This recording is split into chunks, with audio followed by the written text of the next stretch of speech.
Assalamualaikum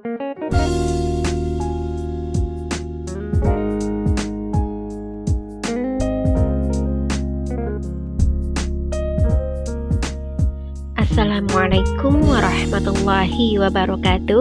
Jumpa lagi dengan Berkah Channel. Apa kabar sahabat semuanya? Semoga kita senantiasa dalam lindungan Allah Subhanahu wa Ta'ala. Amin ya Robbal Alamin. Pada video kali ini, kita akan membahas tentang cara menerapkan intermittent fasting yang benar. Apabila sahabat ingin menjaga pola makan sehat dan berat badan yang ideal, menerapkan intermittent fasting adalah salah satu caranya. Kunci dari tipe diet ini adalah menjaga pola makan secara teratur. Selain bertujuan membuat tubuh langsing, diet ini juga berperan bagi sahabat yang memiliki berbagai pantangan dalam makan atau minum. Lalu, apa itu intermittent fasting dan bagaimana cara menerapkannya? Yuk kita simak paparan lengkapnya berikut ini.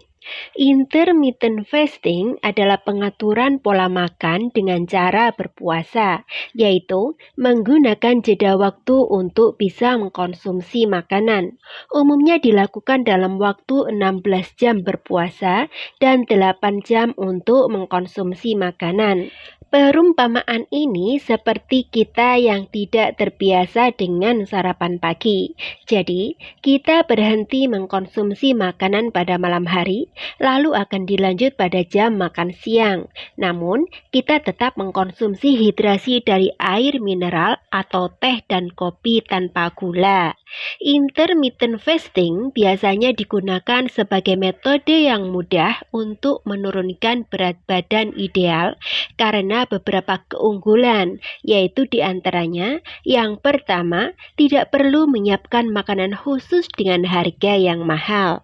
Kedua, tetap dapat mengkombinasikan menu makanan. Yang ketiga, dapat memotong kadar asupan karbohidrat dan gluten sebesar hingga 65%. Adapun manfaat intermittent fasting bagi kesehatan adalah selain membantu menjaga pola makan dan menurunkan berat badan, intermittent fasting atau diet puasa memiliki segudang manfaat bagi kesehatan tubuh. Yang pertama, menurunkan kadar gula darah. Yang kedua, menurunkan berat badan. Ketiga, menjaga kesehatan jantung dan menurunkan kolesterol. Keempat, mengurangi rasa lapar yang terlalu sering. Yang kelima, meningkatkan metabolisme sampai 14%. Yang keenam, mengurangi ketergantungan pada makanan tinggi gula. Dan yang ketujuh, mengurangi rasa cemas dan stres dan dapat menghindari asupan makanan berlebihan. Untuk merasakan manfaat tersebut, kita dapat menjalani beberapa opsi jeda waktu puasa intermittent fasting. Di antaranya, yang pertama, 16/8. Waktu intermittent fasting ini sangat populer untuk diterapkan, yaitu 16 jam puasa dan 8 jam makan. Misalnya, kita berhenti makan tepat jam 8 malam, lalu tidak makan hingga jam 12 siang. Dari jam 12 siang sampai jam 8 malam, kita boleh mengkonsumsi makanan. Saat kita berada pada jeda waktu puasa, kita boleh untuk minum air mineral, teh dan kopi tanpa gula untuk mencukupi hidrasi. Yang kedua, eat stop eat. Selain metode 16/8, metode ini juga cukup populer. Kita berpuasa selama 24 jam dalam sehari, namun masih diperbolehkan untuk minum. Kemudian, di hari selanjutnya, kita dapat mengkonsumsi makanan atau minuman seperti biasanya dalam 24 jam. Kita dapat mengatur waktu kapan akan berpuasa dalam seminggu. Misalnya, berpuasa seharian penuh ini dalam 2 atau 3 kali seminggu. Meskipun kita dalam program diet puasa, tetap kita harus memperhatikan dan menjaga pola makan. Yang ketiga, Alternate day fasting. Jika puasa eat stop eat dapat kita tentukan untuk hari dan jadwal, maka alternate day fasting memerlukan waktu berpuasa selama 36 jam atau hampir 2 hari. Setelah 36 jam, kita bisa mengkonsumsi makanan normal seperti biasa. Pada puasa ini, kita diwajibkan untuk banyak mengkonsumsi air agar kita tidak dehidrasi. Yang keempat, warrior intermittent fasting. Nah, berikut ini adalah metode dengan berpuasa selama 20 jam dan 4 jam untuk makan. Bagi kita yang ingin menjalani warrior intermittent fasting, tetap jaga pola makan kita dengan menghindari makanan berproses dan tinggi kalori, serta utamakan hidangan dengan makanan sehat dan tinggi gizi. Nah, berikut ini adalah tips sukses menerapkan intermittent fasting. Yang pertama, pilih puasa 16/8 bagi pemula. Puasa 16/8 sangat cocok bagi pemula yang ingin memulai intermittent fasting. Mulai dengan 16 jam puasa setelah makan malam, kemudian mengakhirinya pada jam makan siang. Yang kedua, jaga hidrasi tubuh dengan banyak minum. Karena kita tidak mengkonsumsi asupan makanan, tentunya perlu menjaga hidrasi atau cairan tubuh.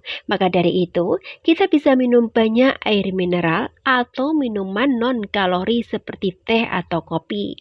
Hal ini membantu untuk mencukupi kebutuhan elektrolit, sodium, dan potasium klorida pada tubuh. Yang ketiga, konsumsi makanan yang mengenyangkan. Untuk menjaga agar tidak cepat lapar, konsumsi makanan yang bersifat mengenyangkan yang tinggi serat dan tinggi air sebelum mulai berpuasa.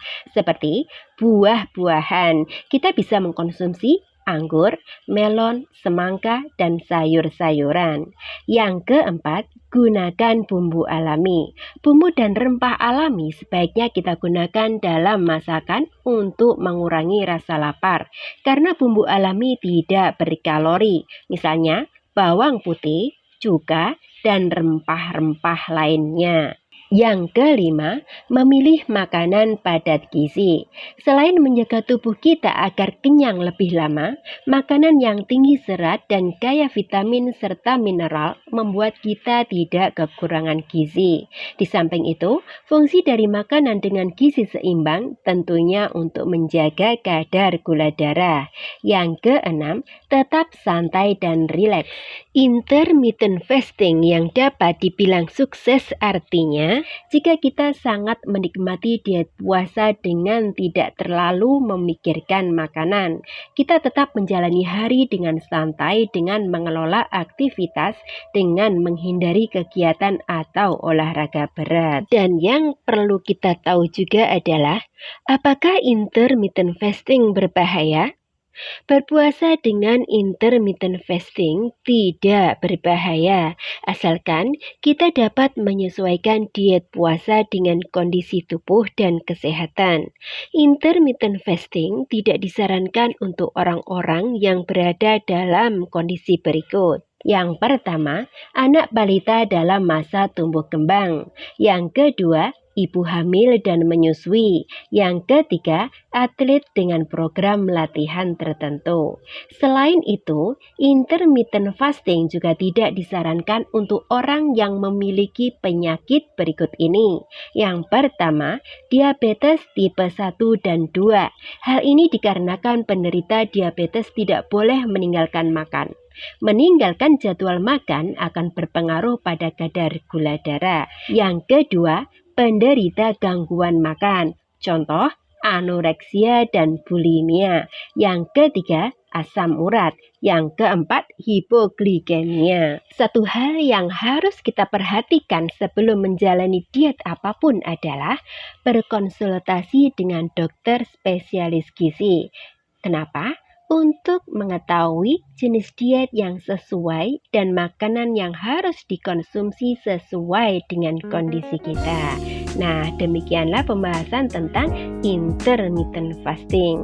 Semoga video ini bermanfaat bermanfaat. Terima kasih banyak telah menonton. Assalamualaikum warahmatullahi wabarakatuh.